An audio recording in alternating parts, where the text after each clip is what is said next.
શબ્દ મિત્ર YouTube channel પર ભાવિ શિક્ષક મિત્રોનું હાર્દિક સ્વાગત કરું છું. આજના આ સેશનમાં શૈક્ષણિક પદ્ધતિ એમાં ઉપચારાત્મક શિક્ષણ વિશેની આપણે વાત કરવાની છે. ઉપચારાત્મક શિક્ષણના જે ખૂબ જ મહત્વના પોઈન્ટ્સ જે છે એના આધારે એમસીક્યુ આપની સામે પ્રસ્તુત કરી રહ્યો છું. આ એમસીક્યુનો તલસ્પર્શી અભ્યાસ કરજો કે જેના કારણે પરીક્ષામાં આને લગતો કોઈ પણ પ્રશ્ન પૂછે તો તરત જ એનો ઉત્તર પણ આવડે અને આપણને તેનો ગુણ પણ સાથે પ્રાપ્ત થઈ શકે. ઉપચારાત્મક શિક્ષણ એની થોડીક પ્રસ્તાવના અમારે બાંધવી છે, તો પ્રસ્તાવનાના અનુસંધાન એક વાત કરી લઉં છું. બાળક જ્યારે શાળામાં પ્રવેશ કરે છે ત્યારે ધોરણ 1 થી એના શિક્ષણનો શુભારંભ થતો હોય છે. શિક્ષક વર્ગમાં દરેક બાળકોને એક સરખું જ શીખવે છે, છતાંય કેટલાક બાળકો શિક્ષણમાં ઘણા પાછળ રહી જતા હોય છે. તો શિક્ષણમાં પાછળ રહી જવાનું કારણ શું, એના માટેનું નિદાન શું, નિદાનને શોધ્યા પછી તેના માટેના ઉપચાર કયા કયા છે, આ સમગ્ર જે પ્રક્રિયા જે છે એ સમગ્ર પ્રક્રિયાને આપણે ઉપચારાત્મક શિક્ષણ અથવા તો તેને સુધારાત્મક શિક્ષણ તરીકે ઓળખવામાં આવે છે. અંગ્રેજીમાં તેને રેમિડિયલ ટીચિંગ તરીકે કહેવામાં આવે છે. દર્દીના કોઈ રોગનું નિદાન ન થતું હોય તો ડોક્ટર એ રોગને દૂર કરવાને માટે, રોગને મટાડવાને માટે દર્દીના જુદા જુદા રિપોર્ટ કઢાવે છે.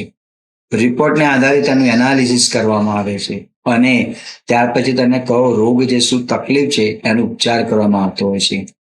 આમ શૈક્ષણિક ઉપચારાત્મક પદ્ધતિ એ તબીબી ક્ષેત્રને પણ મળતી આવે છે. તો આવા રસપ્રદ કેટલાય એમસીક્યુ આપની સામે લઈને અહીંયા ઉપસ્થિત છું.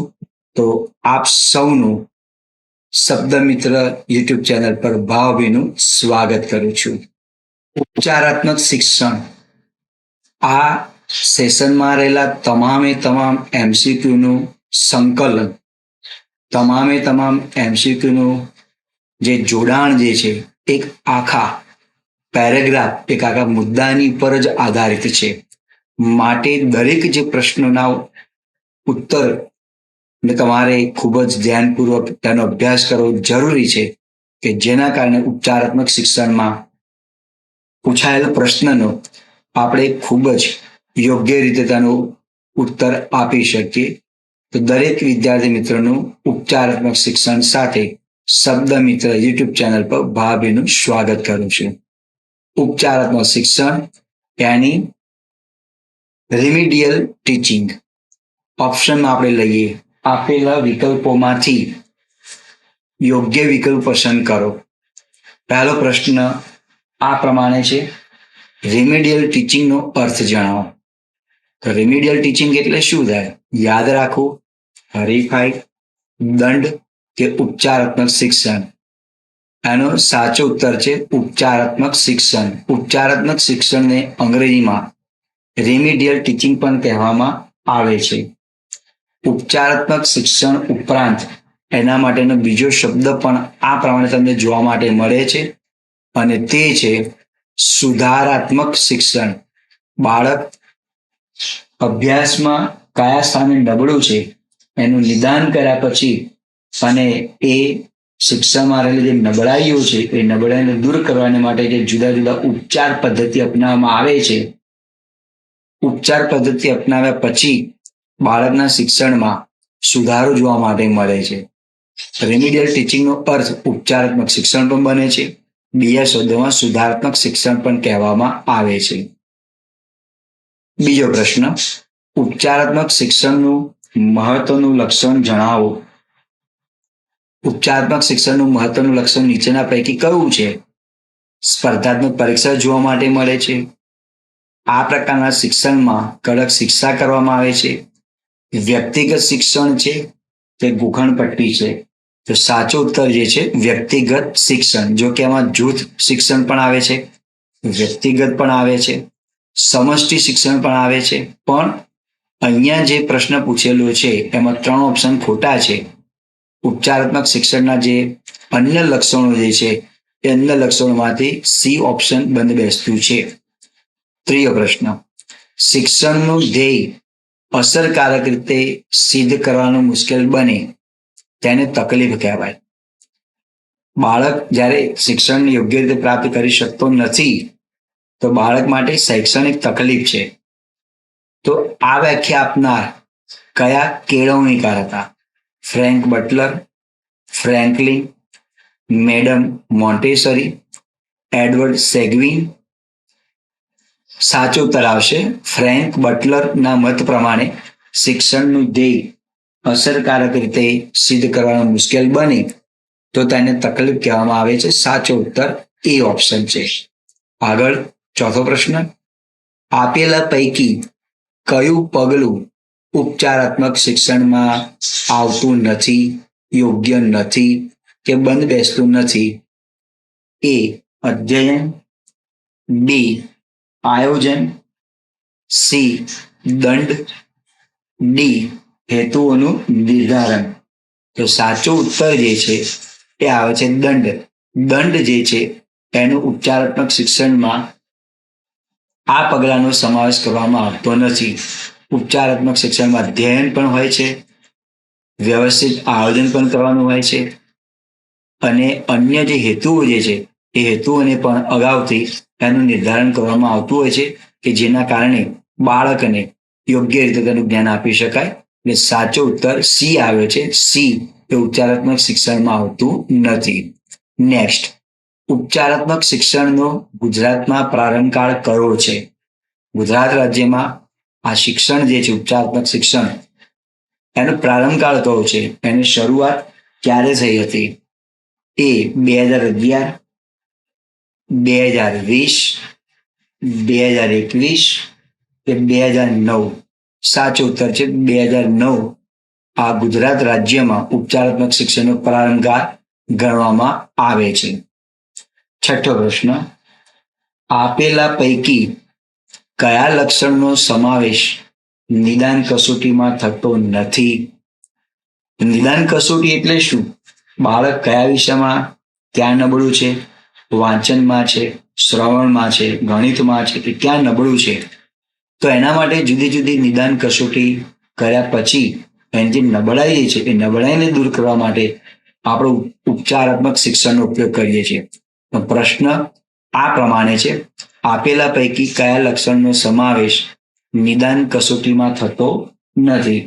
ઓપ્શન એ વિદ્યાર્થીની ભૂલ, સમય મર્યાદા હોતી નથી, પ્રશ્નોનું સ્વરૂપ, વય અને કક્ષા, ડી વિદ્યાર્થીઓ પરીક્ષા આપી શકતા નથી. આ ડી ઓપ્શન જે છે યોગ્ય નથી, કારણ કે નિદાન કસોટીમાં તો વિદ્યાર્થીઓને પ્રત્યક્ષ કે પરોક્ષ કોઈને કોઈ પણ પ્રકારની તેમને પરીક્ષા આપવાની હોય છે. નિદાન કસોટીના લક્ષણો છે વિદ્યાર્થીની ભૂલ. જો તે ભૂલ કરે છે તો એ ભૂલને સુધારવા માટેના પ્રયાસો કરવામાં આવે છે. નિદાન કસોટી લેવામાં આવે છે એમાં કોઈ સમયની મર્યાદા હોતી નથી. નિદાન કસોટીમાં પ્રશ્નોનું સ્વરૂપ સામાન્ય રીતે વૈકલ્પિક એટલે કે MCQ વાળું રાખવામાં આવતું હોય છે. ડી ઓપ્શન તેમાં બંધ બેસતું આવતું નથી. એટલે છઠ્ઠા પ્રશ્નનો સાચો ઉત્તર છે ડી. નંબર 7, અધ્યયનની ખામીઓ નબળાઈઓના સ્વરૂપની તપાસ કરવાની પ્રક્રિયા એટલે શું? નિદાન કાર્ય, નિદાન સ્વરૂપ, અધ્યયન અને અધ્યાપન. અધ્યયનની ખામીઓ જે છે એ નબળાઈઓના સ્વરૂપની તપાસ કરવાની પ્રક્રિયા એટલે એને નિદાન કાર્ય કહેવામાં આવે છે. કારણ કે બાળક જ્યાં નબળું છે, શા માટે નબળું છે, કેમ બાળક વર્ગમાં અન્ય બાળકો કરતા નબળું છે, તો એ શોધવાને માટે જુદા જુદા નિદાન કાર્યો કરવા પડતા હોય છે. અને સાચું કારણ જ્યારે જાણવા માટે મળે ત્યારે શિક્ષક એના શિક્ષણને સુધારવા માટે ઉપચાર વિધિનો ઉપયોગ કરતા હોય છે. આ ઉપચાર શિક્ષણ પદ્ધતિ જે છે ગણિતમાં પણ હોઈ શકે, ગુજરાતીમાં પણ હોઈ શકે અને પર્યાવરણમાં પણ હોઈ શકે. જે વિષયમાં નબળો હોય એ નિદાન કાર્ય કર્યા પછી એ વિષયમાં એને રસ લેતો કરવાને માટે આ જુદા જુદા પ્રકારના ઉપચાર કરવામાં આવતા હોય છે. 8મો પ્રશ્ન, સમાન નબળાઈઓ ધરાવતા વિદ્યાર્થીઓને શીખવવા કયું ઉપચારાત્મક શિક્ષણ આપવું જોઈએ? એનો ઉત્તરમાં આપણે જોઈએ વ્યક્તિગત, કૌશલ્ય આધારિત, એકીકૃત કે જૂથ આધારિત. માનો કે ધોરણ 5માં 10 વિદ્યાર્થીઓ એવા છે કે જેમને આંક આવડતા નથી, સરવાળો આવડતો નથી, તો આ જે 10 વિદ્યાર્થીઓ જે છે એને જૂથ બનાવવામાં આવે અને એવા વિદ્યાર્થીઓનું જૂથ બનાવ્યા પછી એનું ઉપચારાત્મક શિક્ષણ આપવું જોઈએ. તો 8મો જે પ્રશ્ન જે છે એમાં સાચો ઉત્તર એનો જૂથ આધારિત આવશે. ગણિતમાં નબળા હોય, ભાષામાં નબળા હોય, વાંચનમાં નબળા હોય, તો એવા વિદ્યાર્થીઓનું જૂથ બનાવ્યા પછી એમને ઉપચારાત્મક શિક્ષણ આપવું જોઈએ. સાચો ઉત્તર છે ડી. 9મો પ્રશ્ન લઈએ, ઉપચારાત્મક શિક્ષણમાં કઈ પદ્ધતિ સામાન્ય રીતે ઉપયોગી બને છે? ઝડપી વાંચન, સહપાઠી મૂલ્યાંકન, જૂથ પરીક્ષા કે પુનરાવર્તન અને અભ્યાસ? સાચો ઉત્તર ઝડપી વાંચન ન આવે, કારણ કે ઉપચારાત્મક શિક્ષણમાં કોઈ પણ કાર્યને ઝડપી રીતે કરવામાં આવતું નથી. સહપાઠી મૂલ્યાંકન ન આવે, જૂથ પરીક્ષા પણ નહીં. સાચો ઉત્તર ડી છે. ઉપચારાત્મક શિક્ષણમાં પુનરાવર્તન અને અભ્યાસ આ પદ્ધતિ ઉપયોગી બને છે. જેટલી વખત બાળકને જે તે ટોપિક જે છે એનું પુનરાવર્તન કરાવવામાં આવે, એનો અભ્યાસ કરવામાં આવે, તો જે વિષયમાં, જે પ્રકરણમાં અથવા જે મુદ્દામાં નબળું છે તો એ નબળું શિક્ષણ જે છે એ નિવારી શકતા હોય છે. સાચો ઉત્તર ડી આવે. 10મો પ્રશ્ન, ઉપચારાત્મક શિક્ષણ બીજા કયા નામથી ઓળખાય છે? સ્પર્ધાત્મક શિક્ષણ, સર્જનાત્મક, સુધારાત્મક કે પ્રેરણાદાયી? ઉપચારાત્મક શિક્ષણ જે છે એનું બીજું નામ સુધારાત્મક શિક્ષણ પણ તેને કહી શકાય. એટલે સાચો ઉત્તર સી આવશે. પ્રેરણાદાયી, જો તેનો સુધારો થાય અને પછી કંઈક સારું કાર્ય કરે છે તો તેને પ્રોત્સાહન આપવામાં આવે છે. પ્રોત્સાહન આપવામાં આવે તો તે શિક્ષણમાં પ્રેરણા કરતો થાય છે. સર્જનાત્મક પછી ધીમે ધીમે તેનો સમાવેશ થતો હોય છે, પણ ઉપચારાત્મક શિક્ષણનું બીજું નામ એ સુધારાત્મક શિક્ષણ તરીકે તેને કહી શકાય. 11મો પ્રશ્ન, ઉપચારાત્મક શિક્ષણ આપતા પહેલા શું કરવું જોઈએ? નિદાન કસોટી, એકમ કસોટી, અર્ધવાર્ષિક કસોટી કે વાર્ષિક કસોટી? સાચો ઉત્તર છે એ નિદાન કસોટી. એને નિદાન કર્યા પછી કયા વિષયમાં ક્યાં નબળો છે જાણ્યા પછી જ ઉપચારાત્મક શિક્ષણ એટલે કે સુધારાત્મક શિક્ષણ તરફ આગળ વધાતું હોય છે. ઉપચારાત્મક શિક્ષણ આપતા પહેલા નિદાન કરવું જોઈએ. દર્દી બીમાર છે પણ તેના માટેના કારણ કયા છે? જો એ રોગને જાણવામાં ન આવે તો પરિણામે તબીબ એટલે કે ડોક્ટર જે છે યોગ્ય રીતે નિદાન કરી શકતો હોતો નથી, યોગ્ય રીતે ઉપચાર કરી શકતો હોતો નથી. આમ નિદાન અને ઉપચાર આ બંને શબ્દ બીજાને સમાનાર્થી હોય તેવું લાગે છે. સમાનાર્થી છે, એનું નિદાન કરવામાં આવે, એનો ઉપચાર કરવામાં આવે, આ પર્યાય શબ્દ છે. કેટલાક અંશે આ બંને શબ્દો એ જુદા જોવા માટે મળે છે, એમાં તફાવત જોવા માટે મળે છે. એટલે શિક્ષક અથવા તો ડોક્ટર દર્દીને જુદા જુદા રિપોર્ટ કઢાવી અને પછી તેનો અભ્યાસ કરે કે આ દર્દીને કઈ તકલીફ છે અને પછી એ રોગને દૂર કરવાને માટે જે તે ઉપચાર કરે છે, દવાઓ આપે છે કે જે સલાહ સૂચન આપે છે, એ તમામે તમામ એ તમારે ઉપચારાત્મકમાં ત્યાં આવે. પણ સૌથી પહેલા આપણે નિદાન કરવું જરૂરી છે. એટલે કે નિદાન કરવાને માટે જુદી જુદી કસોટીઓ, શિક્ષણ ક્ષેત્રમાં જુદા પ્રશ્નો, આના વિશેની પણ માહિતી જાણવી જરૂરી છે. જો બાળક વર્ગમાં જાહેરમાં ન બોલી શકતું હોય તો બાળકને એકલો બોલાવીને પણ એની જે સમસ્યા હોય એ ધીમે ધીમે પ્રેમથી તેને પૂછવું જોઈએ કે જેના કારણે બાળક અચકાયા વિના, ખચકાયા વિના એ યોગ્ય રીતે ઉત્તર આપી શકતો હોય છે. 12મો પ્રશ્ન, ઉપચારાત્મક શિક્ષણ અંતર્ગત નબળા બાળકોને કયું નામ આપવામાં આવ્યું છે? પ્રેમાળ બાળકો, પ્રીતિપાત્ર બાળકો, મંદબુદ્ધિના બાળકો કે ઠોઠ બાળકો? સાચો ઉત્તર બી આવે. પ્રીતિ બાળકો તરીકે નામ આપવામાં આવ્યું છે. 13મો પ્રશ્ન, ધીમી ગતિએ શીખનારા વિદ્યાર્થીઓ માટે કઈ બાબત વધારે મદદરૂપ બની શકે છે? પુનરાવર્તન, જૂથ દંડ, વ્યક્તિગત ધ્યાન કે વધારે ગૃહ કાર્ય? સાચો ઉત્તર જે છે વ્યક્તિગત ધ્યાન. જો બાળકને શિક્ષણ તરફ વાળવો હોય, શિક્ષણમાં રસ લેતો કરવો હોય તો પુનરાવર્તન બરાબર છે. કોઈ દાખલા આવડતા નથી, એને ઘડિયા આવડતા નથી, તો એ ઘડીઓ 5 વખત કે 2 વખત લખાવી તેનું પુનરાવર્તન કરવામાં આવે, તો બોલાવવામાં આવે. શબ્દોની જોડણી જે છે એ 10 વખત લખવામાં આવે, એટલે પુનરાવર્તન બરાબર છે. પણ જ્યારે ધીમી ગતિએ શીખનાર વિદ્યાર્થીઓ જે છે એમાં 10 વિદ્યાર્થીઓ જૂથ આધારિત શિક્ષણ આપવામાં આવતું હોય, ઉપચારાત્મક શિક્ષણનો પ્રારંભ થાય, પછી 10માંથી કદાચ એવું બની શકે કે 4 બાળકો ઝડપથી શીખે છે, 6 બાળકો એવા છે કે ઝડપથી શીખી શકતા નથી. તો શું કરવું જોઈએ? તો શિક્ષક માટે આ યક્ષ પ્રશ્ન બનતો હોય છે. તો ગભરાયા વિના, ડર્યા વિના કે ડરાવ્યા વિના બાળકોને વ્યક્તિગત ધ્યાન આપવું જોઈએ. પર્સનલી ધ્યાન આપવામાં આવે તો બાળકને એક ઘર જેવું સાયુજ્ય વાતાવરણ પ્રાપ્ત થતું હોય છે અને બાળક ધીમે ધીમે શીખે છે. તો ધીમી ગતિએ શીખનારા વિદ્યાર્થીઓ માટે વ્યક્તિગત ધ્યાન એ મદદરૂપ બની શકે છે. 14મો પ્રશ્ન, શૈક્ષણિક નિદાનની સમગ્ર પ્રક્રિયા એને કેટલા સ્તરોમાં એટલે કે કેટલા સોપાનોમાં એને વિભાજિત કરી શકાય? 5, 2, 3 કે 10?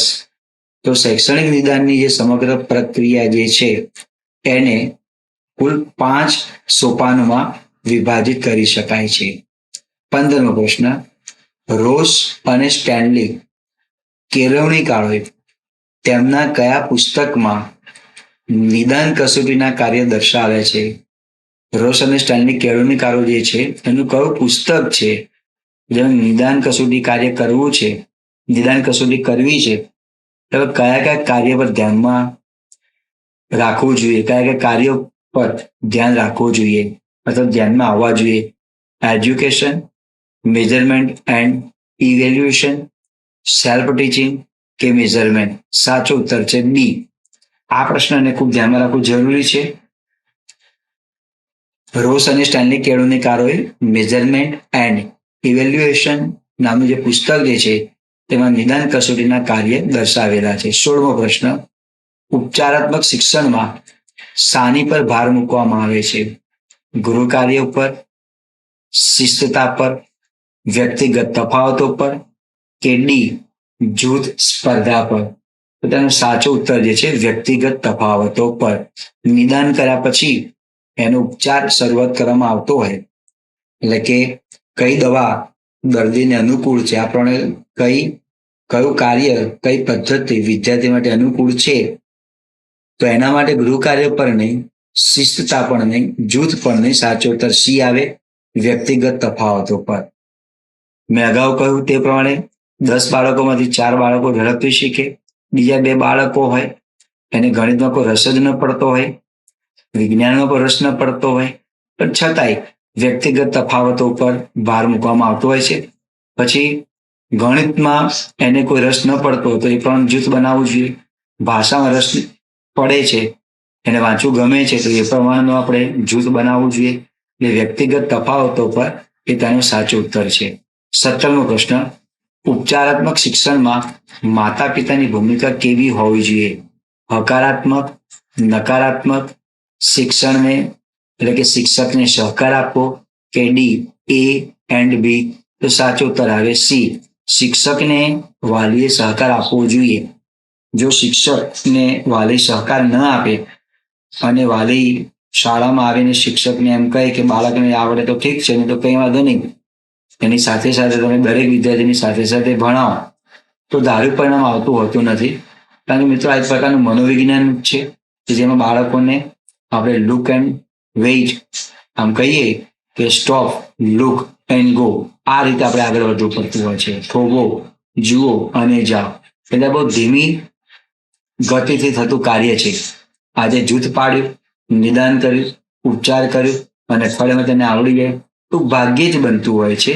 માટે એમાં ધીરજની સાથે સાથે માતા પિતાની પણ ભૂમિકા બહુ મહત્વની બાબત છે. 18મો પ્રશ્ન, ઉપચારાત્મક શિક્ષણ એ બીજા કયા નામથી ઓળખાય છે?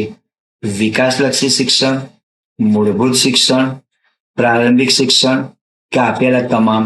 તો સાચો ઉત્તર આવે ડી, ઉપચારાત્મક શિક્ષણને આગળ પ્રશ્ન આવો જ હતો કે તેને સુધારાત્મક શિક્ષણ પણ કહી શકાય, વિકાસલક્ષી પણ કહી શકાય, મૂળભૂત પણ કહી શકાય, પ્રારંભિક પણ કહી શકાય. આ ઉપચારાત્મક શિક્ષણના અન્ય નામો છે. ત્યાર પછીનો પ્રશ્ન છે, શિક્ષણની પ્રક્રિયા સમજવાની માટે શાનો અભ્યાસ કરવો જરૂરી છે? ત્રિધ્રુવીય પ્રક્રિયા, દ્વિધ્રુવીય પ્રક્રિયા, પુનરાવર્તન કે મૌખિક પરીક્ષા? તેના માટે શું ધ્યાનમાં રાખવું ત્યાં આગળ જરૂરી છે કે જેના આધારે બાળક એ શિક્ષણની પ્રક્રિયાને યોગ્ય રીતે સમજી શકે? તો સાચો ઉત્તર આવે ત્રિધ્રુવીય પ્રક્રિયા. એ ઓપ્શન તેનો સાચો છે. ત્રિધ્રુવીય પ્રક્રિયા એટલે આ ત્રિકોણ બનાવવામાં આવે.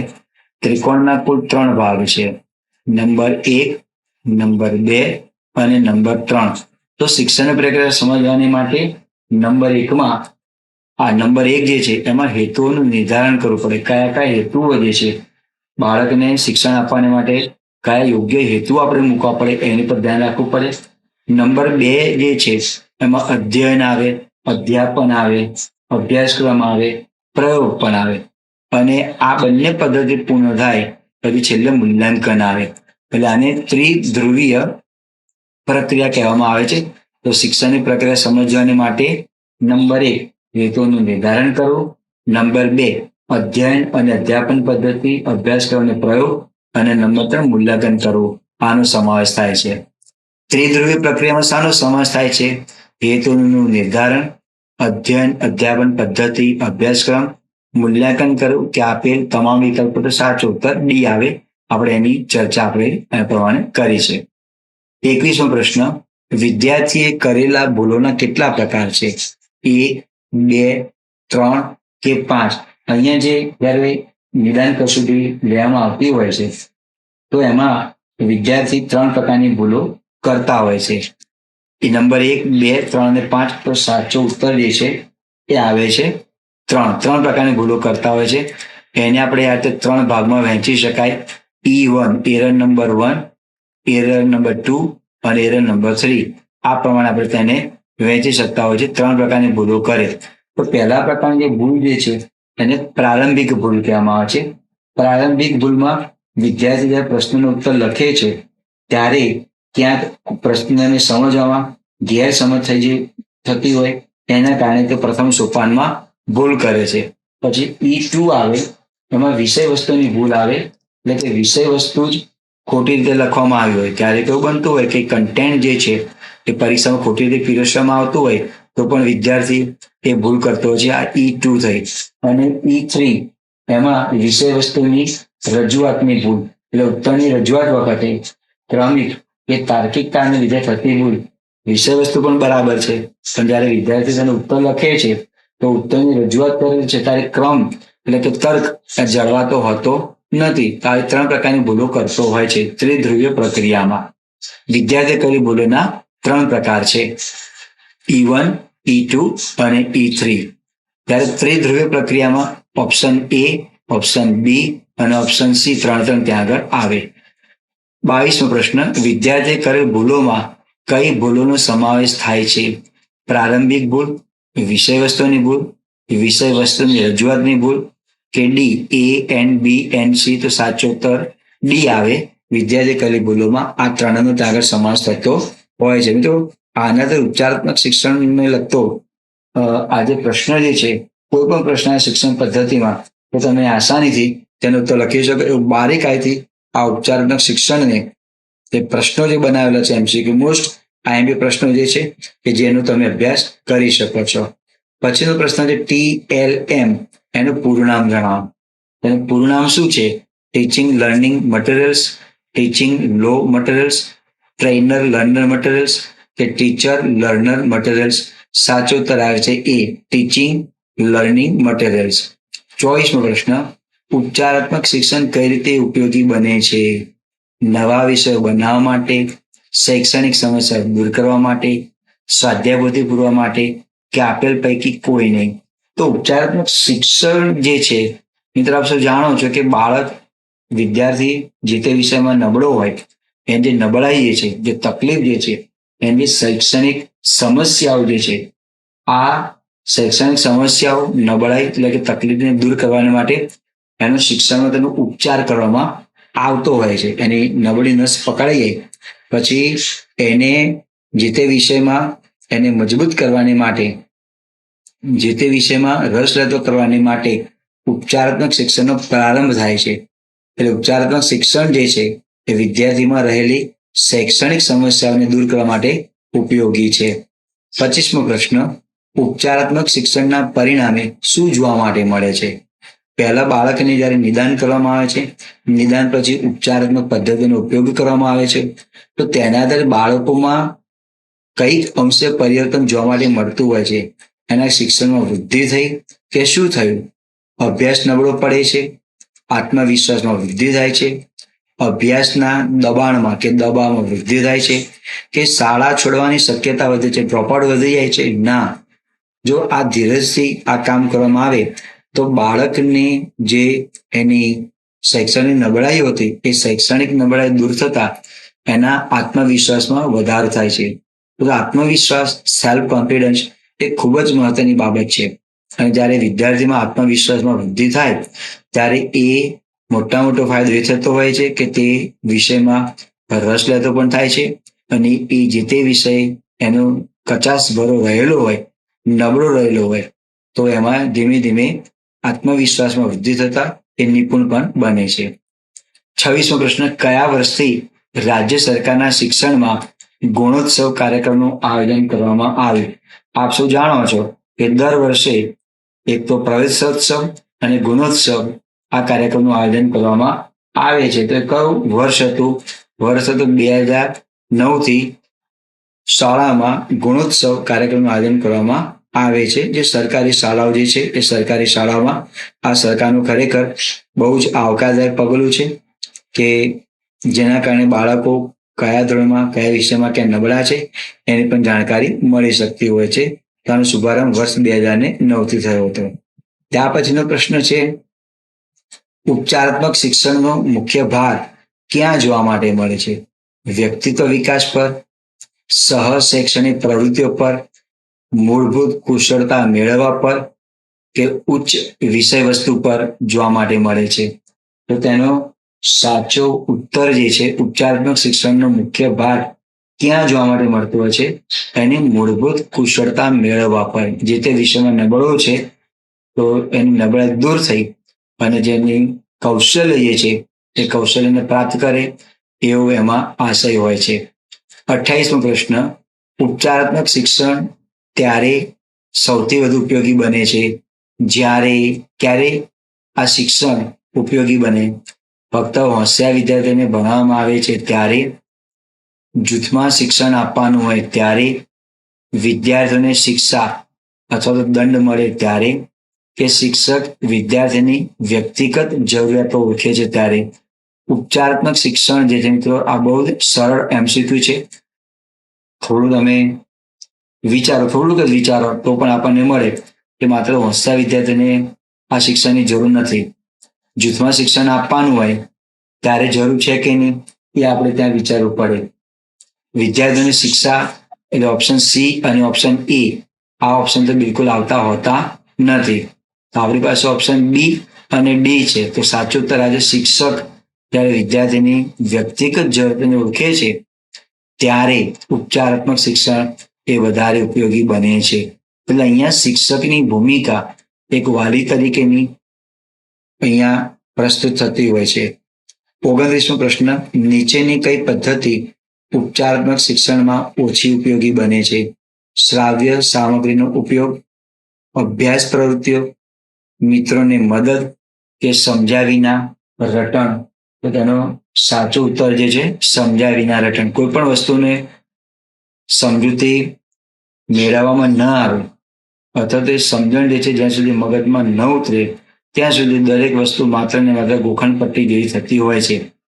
એટલે ઉપચારાત્મક શિક્ષણમાં શ્રાવ્ય સામગ્રીનો ઉપયોગ થતો હોય છે, અભ્યાસની પ્રવૃત્તિઓ જે છે એનો પણ ઉપયોગ થતો હોય છે, મિત્રોની મદદ પણ થતી હોય છે, પણ સમજ્યા વિનાનું જે રટણ જે છે પોપટની જેમ એનો તે સમાવેશ થતો નથી. એટલે સમજ્યા વિનાનું રટણ જે છે એ ઉપચારાત્મક શિક્ષણમાં ઓછી ઉપયોગી બને છે. પછીનો પ્રશ્ન છે, નિદાન પછીનું મહત્વનું સોપાન કયું? ઉપચારાત્મક શિક્ષણ, ગોખણપટ્ટીનું શિક્ષણ, વ્યક્તિગત શિક્ષણ કે મિશન વિદ્યા શિક્ષણ? તો નિદાનની પૂર્ણ માહિતી મળે ત્યાર પછી બાળકોના શિક્ષણમાં સુધારો થાય તે માટેનું જે પછીનું જે પગથિયું જે છે તે પછીનું પગથિયું એટલે આવે છે ઉપચારાત્મક શિક્ષણ. કારણ કે અહીંયા સુધી પહોંચવાને માટે નિદાન તો પહેલા કરવું જ પડે. આ નિદાન એ પહેલું પગથિયું છે અને ત્યાર પછી બીજું જે પગથિયું આવે છે એ ઉપચારાત્મક છે. એની ખામીઓ જાણ્યા પછી આપણે તેનો ઉપચાર કરવાનો છે, આપણે તેની સારવાર કરવાની છે. 31મો પ્રશ્ન છે, નિદાન કસોટીમાં ધ્યાનમાં રાખવાની બાબતો કઈ કઈ છે?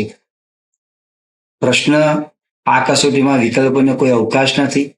આ કસોટીના પ્રશ્નો ફરજિયાત હોય છે. માત્ર નબળા બાળકોને જ આ કસોટી આપવી જોઈએ. અને ડી, આ કસોટીમાં સમય મર્યાદા નક્કી કરવી જોઈએ. પ્રશ્ન જે પૂછેલો છે એમાં થોડોક સુધારો કરવાની જરૂર છે કે નિદાન કસોટીમાં ધ્યાનમાં રાખવાની બાબત કઈ નથી. આ પ્રમાણે પ્રશ્ન આપણે સુધારો કરીશું તો તેનો સાચો ઉત્તર આપણને મળશે. તો નિદાન કસોટીમાં આ કસોટીમાં વિકલ્પોને કોઈ અવકાશ નથી એ બાબતને આપણે ત્યાં ધ્યાનમાં રાખવી જરૂરી છે. આ કસોટીના પ્રશ્નો ફરજિયાત હોય છે એ પણ ત્યાં જરૂરી છે. અને માત્ર નબળા બાળકોને આ કસોટી આપવી એ પણ જરૂરી છે. પણ ત્યારે નબળા બાળકોને કસોટી આપવામાં આવે ત્યારે તેને મનોવૈજ્ઞાનિક રીતે જાણ કરવી જોઈએ કે જેથી તેઓ વર્ગમાં નબળા છે એવો એક લાચારી ભાવ, હીન ભાવ અનુભવે નહીં. તો નિદાન કસોટીની અંદર વિકલ્પોને કોઈ અવકાશ નથી. એટલે કેટલીક કસોટી એવી પણ છે ત્યાં વિકલ્પ આપવા પડે. પણ જો સાચે જ ઉપચાર પદ્ધતિ આપણે એનો ઉપચારાત્મક શિક્ષણનો અમલ કરવો હોય તો કેટલીક કસોટીમાં વિકલ્પ આપવાની જરૂર હોતી નથી. આ કસોટીના પ્રશ્નો ફરજિયાત હોય છે. બાળકને એવું કહેવું પડે કે દરેક પ્રશ્નના ઉત્તર ત્યારે ફરજિયાત આપવાના છે. જો એમ બાળકને કહેવામાં આવે કે તમને જેટલા આવડે એટલા ઉત્તર લખો, ના આવડે કઈ વાંધો નહીં, તો ક્યારેક એવું પણ પરિણામ જોવા માટે મળે કે બાળક એ ઉત્તરને નથી લખતો, એટલે પ્રશ્નનો ઉત્તર આપતો નથી. એટલે એને ફરજિયાત કરવું પડે. વિકલ્પો પણ નથી આપવાના. માત્ર નબળા બાળકોને કસોટી આપવી. અને ડી, આ કસોટીમાં સમય મર્યાદા નક્કી કરવી જોઈએ. તો આ જે બાબત જે છે નિદાન કસોટીમાં ધ્યાન રાખવાની બાબત આ નથી, કઈ નથી. તો ડી. બાકી એ, બી અને સી જે છે તે ધ્યાનમાં રાખવાની બાબતો છે. સમય મર્યાદા જે છે તે આપણે તે ધ્યાનમાં રાખવાની બાબત નથી. નિદાન કસોટીમાં શિક્ષકે ધ્યાનમાં રાખવાની બાબતો જે આપેલી છે એમાં આ કસોટીમાં સમય મર્યાદા નક્કી કરવી જોઈએ. આ રીતે ઓપ્શન આપણને જોવા માટે મળે છે. પણ ખરેખર આ કસોટીમાં સમય મર્યાદા જરૂરી હોતી નથી. એટલે બાળક 2 કલાકમાં પણ પૂર્ણ કરે, 3 કલાકમાં પણ પૂરું કરે, 1 કલાકમાં પણ પૂર્ણ કરે. એટલે એનો અર્થ એવો થાય છે કે આ કસોટીમાં સમય મર્યાદા નક્કી કરવી જોઈએ. તો આ કઈ બાબત જરૂર નથી પ્રશ્ન પૂછેલો છે. તો આ કસોટીમાં સમય મર્યાદા નક્કી કરવી જોઈએ એ બાબત ત્યાં આગળ ધ્યાનમાં રાખવાની બાબત નથી. બાકી એ, બી અને સી ત્રણ બાબતોને ધ્યાનમાં રાખવાની જરૂર છે. 32મો પ્રશ્ન, બાળકની હેતુ સિદ્ધિને અવરોધમુક્ત બનાવવાની ક્રિયાને ખાલી જગ્યા કાર્ય કહેવામાં આવે છે. તો બાળકનો જે શિક્ષણમાં હેતુ જે છે એ હેતુની સફળતા પ્રાપ્ત થાય અને હેતુને સફળતા પ્રાપ્ત કરવામાં જે અવરોધો આવતા હોય એ અવરોધોને દૂર કરવા માટે જે ક્રિયા અપનાવવામાં આવે છે તો ક્રિયાને આપણે શું કહીશું? એને કહેવામાં આવે છે ઉપચારાત્મક પદ્ધતિ કહેવામાં આવે છે. બીજા શબ્દોમાં તેને ઉપચારાત્મક કાર્ય પણ તેને કહેવામાં આવે છે. પછીનો પ્રશ્ન છે, ઉપચારાત્મક શિક્ષણ અસરકારક નીવડ્યું તે જાણવા માટે શું કરી શકાય? તો સૌથી પહેલા આપણે નિદાન કર્યું, પછી એને ઉપચારાત્મક શિક્ષણ પણ આપ્યું, પણ છતાંય એનામાં ફેર થયો છે કે નથી થયું શિક્ષણમાં, તો એના માટે શું કરી શકાય? આંતરિક પરીક્ષાનું આયોજન, પુનર્નિદાન, સત્રાંત પરીક્ષાનું આયોજન કે પુનરાવર્તન કરી શકાય. સાચો ઉત્તર બી આવે. ફરીથી આપણે નિદાન કરી શકાતું હોય છે. તો સત્રાંત પરીક્ષાનું આયોજન પણ ના આવે, આંતરિક પરીક્ષાનું આયોજન પણ ના આવે, પુનરાવર્તન કરી શકાય પણ ના આવે. તો સાચો ઉત્તર જે છે આવશે બી, પુનર્નિદાન કરી શકાય. 34મો પ્રશ્ન છે, મૂલ્યાંકન કસોટીના મુખ્ય કેટલા પ્રકારો છે?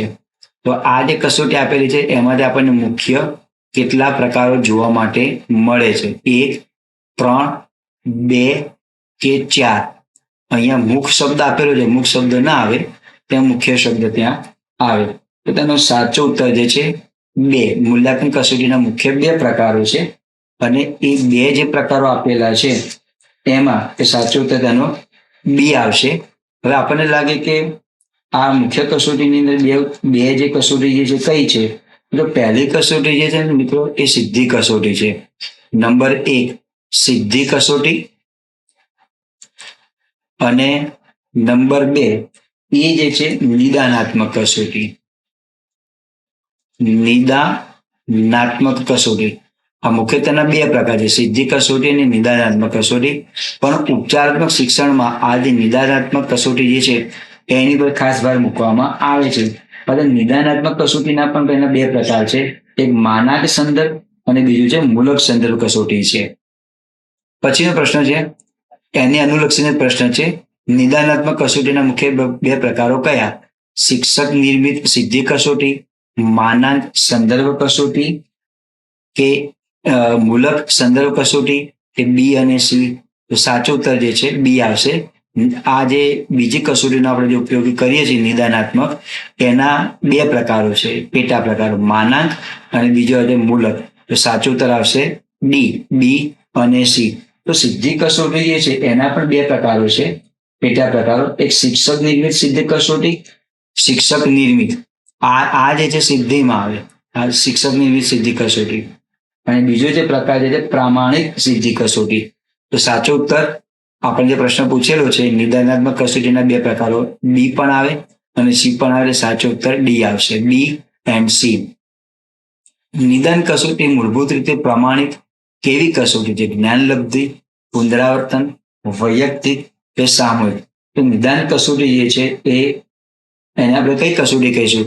જ્ઞાનલબ્ધિ, એટલે કે તેના જ્ઞાનની ઉપલબ્ધિ થાય છે, જ્ઞાન એ મેળવે છે.